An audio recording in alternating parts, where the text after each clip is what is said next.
Hello guys, welcome back to our channel. അപ്പോൾ ഇന്നത്തെ നമ്മുടെ റെസിപ്പി എന്ന് പറയുന്നത് കല്യാണ വീട്ടിലെ അച്ചാർ കേട്ടോ. കല്യാണ വീട്ടിലൊക്കെ ഇപ്പോൾ മലപ്പുറം ഭാഗത്തൊക്കെ പോകുമ്പോൾ അത്യാവശ്യം എല്ലാ വീട്ടിലും ഇതേപോലത്തെ ഒരു അച്ചാർ ഞാൻ കണ്ടിട്ടുണ്ട് കേട്ടോ. അപ്പോൾ അവരോട് ചോദിച്ചപ്പോൾ അവർ പറഞ്ഞത് ഇത് പപ്പായ വെച്ചിട്ടുണ്ടാക്കുന്നതാണെന്നാണ്. പക്ഷേ എനിക്ക് അറിയില്ലായിരുന്നു അത് പപ്പായ വെച്ചിട്ടാണെന്നുള്ളത്. അപ്പോൾ ഞാൻ ചേന വെച്ചിട്ടൊന്ന് പരീക്ഷിച്ച് നോക്കി. ഭയങ്കര സിമ്പിളാണ് ഉണ്ടാക്കാൻ വേണ്ടിയിട്ട്. നമ്മളെ വീട്ടിലെ എല്ലാ കുട്ടികൾക്കും ചേനയും സംഭവമൊന്നും ഇഷ്ടമുണ്ടാവില്ല. കൂട്ടാനൊക്കെ വെച്ചാൽ പൊരിച്ചാൽ മാത്രമേ അവർ കഴിക്കുന്നുണ്ടാവുള്ളൂ. അപ്പോൾ ഞാൻ എന്ത് ചെയ്ത് അച്ചാറിട്ട് കൊടുത്തപ്പോൾ ഇത് അത്യാവശ്യം ചിലവായിട്ടോ. വീട്ടിൽ എന്ത് ചെയ്യും എന്നറിയാതെ നിന്ന ചേനയാണ്. അച്ചാറിട്ടപ്പോൾ ഒരാഴ്ച നിന്നിട്ടില്ല, അപ്പത്തിനത് തീർന്നു.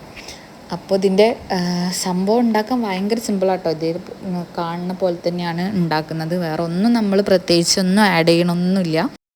അപ്പോൾ ഞാനിതിൻ്റെ മുഴുവൻ റെസിപ്പി ഞാൻ ഇവിടെ കൊടുക്കാം, ഡിസ്ക്രിപ്ഷൻ ബോക്സിൽ കൊടുക്കാം. ഇതേപോലെ തന്നെയാണ് എല്ലാ സ്റ്റെപ്സും, ഒന്നും വേണ്ട, എല്ലാം നമ്മുടെ വീട്ടിലുള്ളതാണ്. ഈവൻ അച്ചാർ പൊടി പോലും വേണ്ട നമുക്കിത് ഉണ്ടാക്കാൻ വേണ്ടിയിട്ട്. പിന്നെ അതേപോലെ ഞാൻ ഇതിലോട്ട് ഈത്തപ്പഴം ഇടുന്നുണ്ട്. അത് ഓപ്ഷണലാണ്, എല്ലാവർക്കും ഇടണം എന്നില്ല. അതേപോലെ തന്നെ കുട്ടികൾക്കും വലിയവർക്കൊക്കെ ഇഷ്ടപ്പെടുന്നൊരു അച്ചാറാണ് കേട്ടോ ഇത്. കാരണം ഇച്ചിരി മധുരവും അതേപോലെ എരിവും പിന്നെ അതുപോലെ കുറച്ച് പുളിയും. നമ്മൾ അത്യാവശ്യം സുറുക്കൊക്കെ ഒഴിക്കും കേട്ടോ. ചേന ആയതുകൊണ്ട് സുറുക്ക് അത്യാവശ്യം അത് അബ്സോർബ് ചെയ്യും. എന്നാലും അടിപൊളി അച്ചാറാണ്. കല്യാണ വീട്ടിലെ താരമായ ചേന അച്ചാർ ഇവിടെ ഞാൻ ഉണ്ടാക്കിയിട്ടുള്ളത്.